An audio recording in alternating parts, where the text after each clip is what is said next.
Hello students, SV academy Rawla के online platform पर online classes में आपका बहुत बहुत स्वागत है। जैसा कि हमने कल पढ़ा था, कक्षा 10 में हिंदी विषय के अंतर्गत लेसन नंबर 14 अमर शहीद, जिसके लेखक हैं लक्ष्मी नारायण रंगा,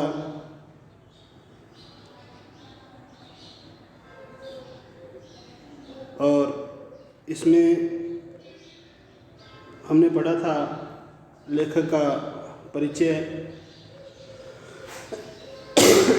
उनकी विभिन्न रचनाएं और पाठ परिचय। तो पाठ परिचय में हमने बताया था कि इस पाठ में स्वतंत्रता आंदोलन के प्रेरणा स्रोत वीर शिरोमणि सागरमल गोपा द्वारा मातृभूमि की स्वतंत्रता के लिए प्राण न्यौछावर करने का बहुत ही सुंदर तरीके से वर्णन है, उनकी यशोगाथा का वर्णन किया गया है और किस प्रकार उनको जेल के अंदर बहुत सारी अमानवीय यातनाएं दी जाती है और उनसे कहा जाता है कि आप जैसलमेर के जो शासक हैं उनसे माफ़ी मांग लो, यानी कि माफ़ीनामे पे हस्ताक्षर कर दो। तो इसके लिए वो कभी भी सहमत नहीं होते। वो कहते हैं कि इस अत्याचारी और निरंकुश और स्वेच्छाचारी शासक को मैं ख़त्म करना चाहता हूँ। तो इस प्रकार का वर्णन है और माफ़ीनामे में उन्होंने हस्ताक्षर नहीं किए। तो इस प्रकार 3 अप्रैल 1946 को जेल में ही उनको जिंदा जला दिया गया और उनकी शहादत ने राजस्थान में स्वतंत्रता संग्राम में नए प्राण फूंके। तो बहुत ही सफल एकांकी है ये, इसको पढ़ते हैं हम, अमर शहीद। तो सर्वप्रथम पाठ परिचय है भी, पाठ में किस किस ने किसकी भूमिका अदा की है उसका वर्णन है। पाठ परिचय में है सागरमल गोपा, जो 46 वर्षीय स्वतंत्रता सेनानी है, धोती कुर्ता पहने हुए है, हाथ में हथकड़ियाँ पहने हुए हैं और पाँवों में दोहरी बेड़ियाँ हैं। दूसरा है गुमान सिंह रावलोत। गुमान सिंह रावलोत पुलिस अधीक्षक हैं। नेक्स्ट है जेलर कर्णीदान, जिनके पास जैसलमेर जेल का इंचार्ज है, जिसमें सागरमल गोपा को कैद किया गया है। और बीरबल, मुनका सोहेल और अहमद कलर, ये सिपाही हैं, यानी कि इस नाटक का मंचन किया गया है। तो पढ़ते हैं इसको आगे। समय है 3 अप्रैल 1946 दोपहर का समय।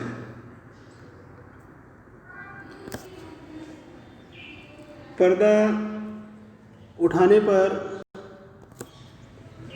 जेल की कोठरी का आंतरिक भाग दिखाई देता है, यानी कि जैसे ही पर्दा उठाया तो जेल का जो आंतरिक भाग है उस नाटक का मंचन किया गया है। तो जेल की कोठरी का आंतरिक भाग, यानी कि अंदर वाला भाग, अंदर वाला हिस्सा दिखाई देता है और सामने की दीवार में लोहे का दरवाज़ा खुला है और सामने की दीवार में लोहे का दरवाज़ा खुला हुआ है। रंगमंच के बीच में सागरमल गोपा बैठा है, उसके हाथ पीछे करके उल्टी हथकड़ी लगाई हुई है तथा पाँवों में भारी बेड़ियां हैं। बेड़ियों के कारण उनके पाँवों में घाव पड़ गए हैं तथा उनसे खून बह रहा है। सागरमल गोपा ने धोती कुर्ता पहन रखे हैं जो मैले कुचैले हैं। बैंतों से बार बार पीटने से कपड़े जगह जगह से फट गए हैं, यानी कि बार बार उनको पीटा जाता है बैंतों से, तो बैंत के लगने से जगह जगह से उनके कपड़े भी हैं वो बड़े ही फटे हाल हैं, अर्थात बहुत ही बुरी अवस्था में हैं। तथा उन पर खून के दाग लगे हुए हैं, क्योंकि डंडों से जब चोट की जाती है तो उनके शरीर पे क्या है, खून भी निकला है, तो जगह जगह खून के दाग भी लगे हुए हैं। सागर के चेहरे पर गहरी वेदना के चिन्ह हैं, यानी कि बहुत ही गहरी वेदना है, गहरे दुखों के चिन्ह हैं। वह हिलता है तो दर्द से हल्की चीख निकल जाती है, यानी कि जब वह थोड़ा बहुत भी इधर उधर हिलता है, हिलने का प्रयास करता है, तो दर्द से हल्की सी चीख निकल जाती है, अर्थात उसकी चीखें निकलती हैं। वह दांत भींचकर दांतों को बंद करते हुए, यानी कि बड़े ही मजबूत दिल से दांतों को भींचकर यानी कि बंद करके दर्द को दबाने की कोशिश करता है, अपने दर्द को अंदर ही अंदर दबाने का प्रयास करता है। पर नीचे के अंगों में यानी कि उसके गुप्तांगों में मिर्ची की लुगदी चढ़ाई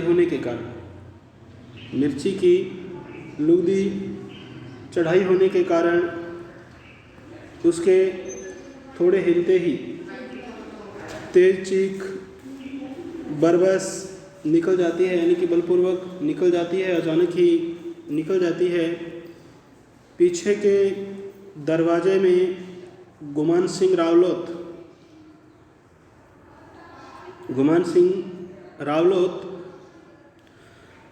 खूनी भेड़िए की सी नज़र और मुस्कान लिए खड़ा हुआ नज़र आता है, यानी कि पीछे गुमान सिंह रावलोत है जो पुलिस अधीक्षक है, वो खूनी भेड़िया सा दिखाई देता है, यानी कि वो सागरमल गोपा को बहुत ज़्यादा तंग और परेशान करता है, उसकी पिटाई करता है, उसके गुप्तांगों में मिर्ची की लुगदी चढ़ाता है, यानी कि बहुत बुरा व्यवहार, अमानवीय यातनाएं उनको देने में वह अपनी मुख्य भूमिका निभाता है।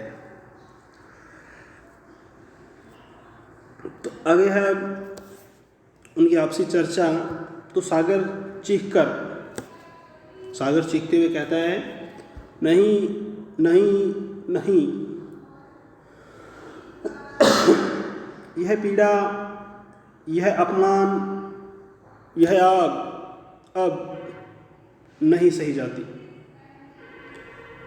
तो गुमान सिंह कहता है, जो पुलिस अधीक्षक है गुमान सिंह रावलोत, गुमान कहता है हंसते हुए कहता है, वो नहीं सही जाती तो महारावल जवाहर सिंह से माफ़ी मांग लो। महारावल जवाहर सिंह जी जो जैसलमेर के शासक हैं, तो गुमान सिंह कह रहा है हंसते हुए कि अगर आपसे ये कष्ट सहन नहीं होते तो आप महारावल जवाहर सिंह जी से क्या कर लो, माफ़ी मांग लो। सागर कह रहा है माफ़ी, आश्चर्य से कह रहा है वो, माफ़ी किस बात की माफ़ी, कौन से अपराध के लिए माफ़ी।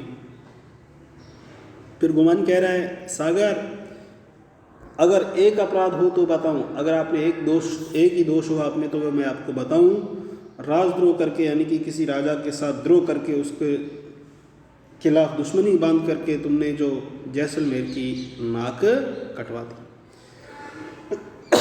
यानी कि राजद्रोह करके तुमने तो जैसलमेर की नाक ही कटवा दी। सागर राष्ट्र प्रेम करके नाक ऊंची करवा दी गुमान सिंह, सारे देश में, सारी दुनिया में, यानी गुमान सिंह को वो ठीक उल्टा उत्तर देता है कि ये गुमान सिंह, मैंने राष्ट्रद्रोह नहीं किया है, मैंने राष्ट्र प्रेम किया है, और राष्ट्र प्रेम करके नाक ऊंची करवा दी गुमान सिंह, सारे देश में, सारी दुनिया में। आगे है गुमान सिंह फिर कह रहा है, लानत है तेरी इस नाक पर, मुझे लानत है तेरी इस नाक पर, महारावल की जगह यदि मैं होता तो राजद्रोह के मुकदमे में मैं तेरी बोटी बोटी नचवा देता, मैं तेरे एक एक अंग अंग के टुकड़े करवा देता। सागर पर क्यों गुमान सिंह? इसलिए कि तुमने अन्नदाता के साथ गद्दारी की। यानी कि वो जो गुमान सिंह रावलोत है, जो पुलिस अधीक्षक है, वो उस जैसलमेर के शासक को क्या कहता है? अन्नदाता कहता है। यानी कि वो सभी का पेट भरने वाला है।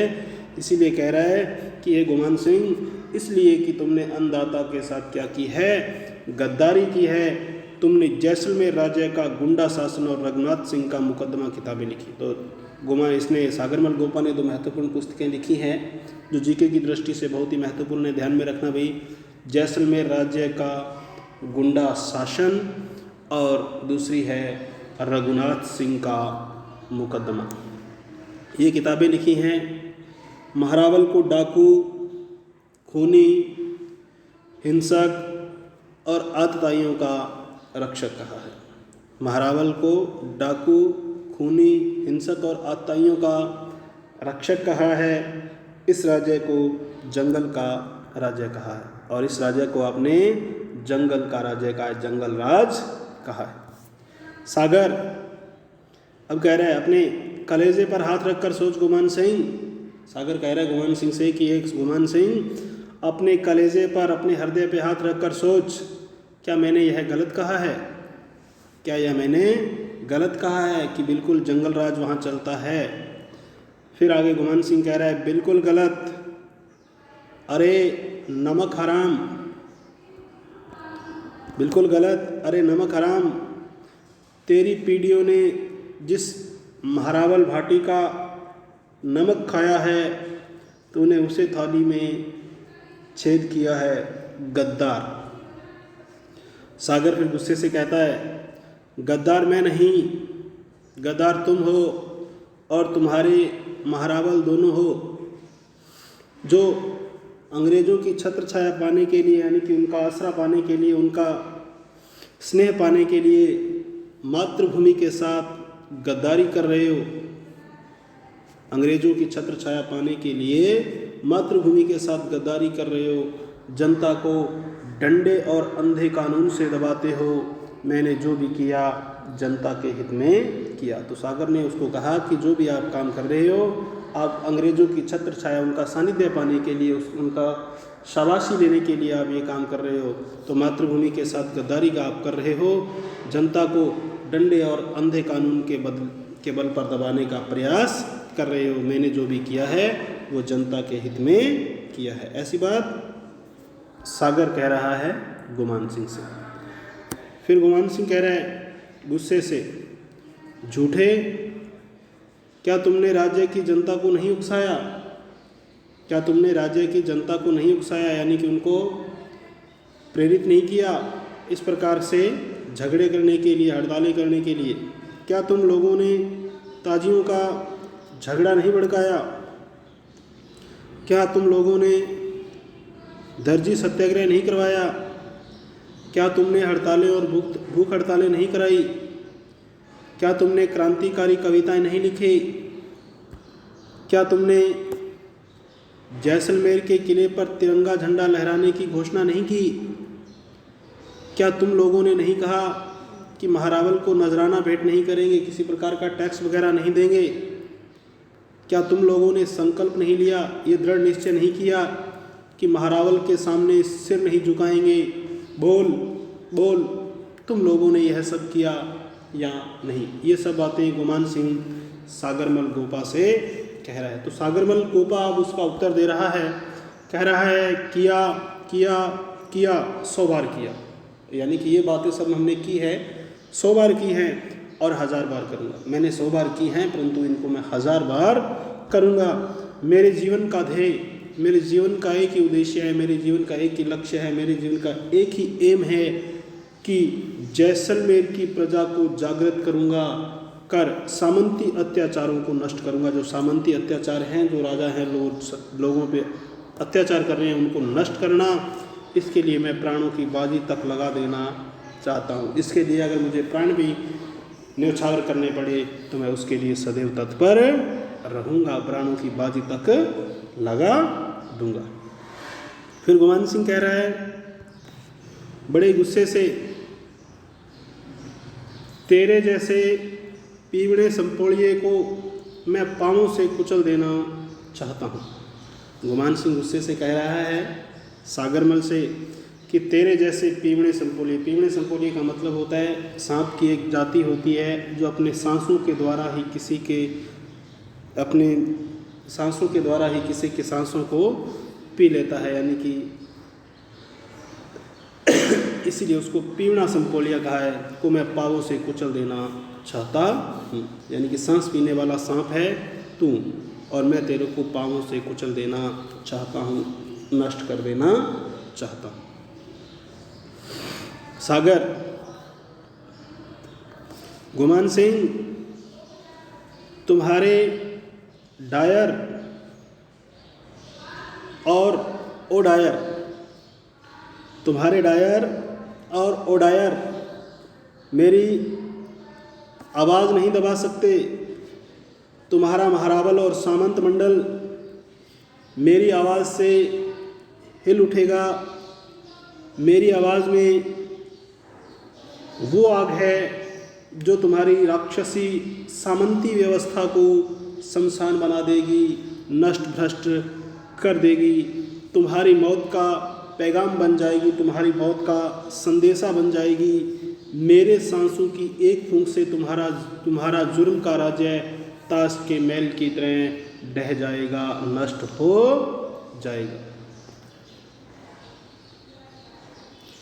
फिर आगे गुमान सिंह कहता है चीखते हुए कह रहा है गुमान सिंह, ओह चुप कर कमीने, यानी कि वो सागरमल गोपा को कमीने शब्द से संबोधित करता है और कह रहा है कि तू चुप हो जा, यानी कि ओह चुप कर कमीने, यह सामंती व्यवस्था तो शमशान बनेगी या नहीं। यह जो सामंती व्यवस्था है यह तो पता नहीं शमशान बनेगी या नहीं, मेरी मौत का पैगाम आएगा या नहीं, पर तेरी मौत तेरे सिर पर अवश्य मंडरा रही है। यानी कि यह सामंती व्यवस्था तो कब शमशान बनेगी या नहीं, मेरी मौत का पैगाम आएगा या नहीं, परंतु हे सागर तेरी मौत तेरे सिर पर अवश्य मंडरा रही है। ठहर अभी बताता हूँ। जोर से पुकारता है बिरबल, मुनका सोहेल, अहमद कलर। बाहर से तीनों की आवाज़ आती है, तीनों एक साथ बोलते हैं, एक साथ, हुक्म रावलोत जी। यानी कि रावलोत ने उनको बुलाया तो उन्होंने कहा हुक्म रावलोत जी। अब गुमान सिंह कह रहा है सिपाहियों से कह दो कि इस आज़ादी के कुत्ते को थप्पड़े, लातें, घूंसे, लाठी और बूटों की ठोकरें मार मार कर इसका कचूमर निकाल दे। अर्थात उन्होंने अपने सिपाहियों को आदेश दिया कि इस आज़ादी के कुत्ते की संज्ञा उसने दी है सागरमल गोपा को, यानी कि इस आज़ादी के कुत्ते को क्या करो, आप बुरी तरह से इसकी पिटाई करो, थप्पड़ों से, लातों से, घूंसों से, लाठियों से, बूटों से आदि से इसको ज़्यादा से ज़्यादा चोटें पहुंचाओ और इसका मार कर इसका कचूमर निकाल दो। आगे है बिरबल, बाहर से ही, चलो सिपाहियों निकाल लो अपने हाथों पाँवों के वट। यानी कि अपने हाथों पाँवों को क्या कर ले, वट है जो, उनको सीधा कर लो, अर्थात उनको हल्के कर लो, अर्थात सागरमल गोपा को पीटो। सिपाही आते हैं, कोई थप्पड़ मारता है, कोई बूट की ठोकर, कोई पीठ पर घूंसा मारता है, कोई लाठी मारता है। सागर हाय हाय करता है। थोड़ी देर यह मारपीट चलती है, थोड़ी देर तक ये मारपीट चलती है। फिर वे सागरमल को ज़मीन पर गिरा देते हैं। उसके पाँवों पर सिपाही खड़े हो जाते हैं। वह ज़ोर से चीखता है, चिल्लाता है। गुमान सिंह और सिपाही ज़ोर ज़ोर से हंसते हैं और सागरमल तड़प कर बेहोश हो जाता है। और फिर गुमान सिंह कह रहा है फेंक दो इस जिंदा लाश को। सिपाही बेहोश सागरमल को घसीटकर रंगमंच के एक तरफ डाल देते हैं। इसी समय जेलर दरवाजे में से आता है। वह सागर की ओर बड़े ही ध्यान से देखता है। फिर आगे है गुमान सिंह। अभी मरा नहीं है जेलर साहब, अभी तो इसे तड़फ तड़फ कर मरना है। वो सज़ा दूंगा, वो सज़ा दूंगा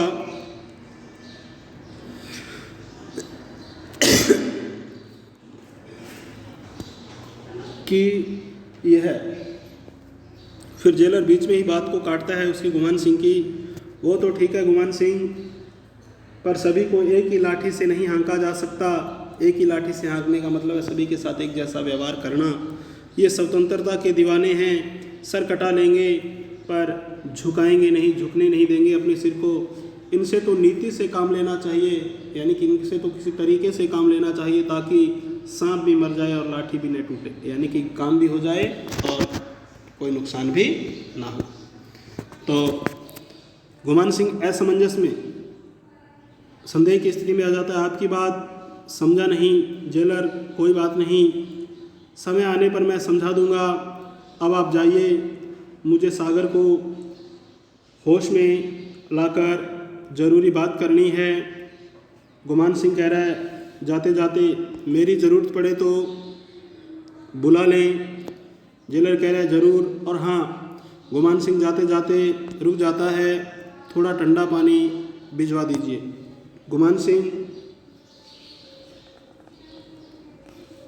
कहता है भी ठीक है, अभी भिजवा दूंगा। तो आज के लिए स्टूडेंट्स इतना ही। आगामी जो लेसन बचा है उसको हम आगामी ऑनलाइन क्लास के दौरान पढ़ेंगे। तो आज के लिए स्टूडेंट्स इतना ही। बहुत बहुत धन्यवाद। जय हिंद, जय भारत।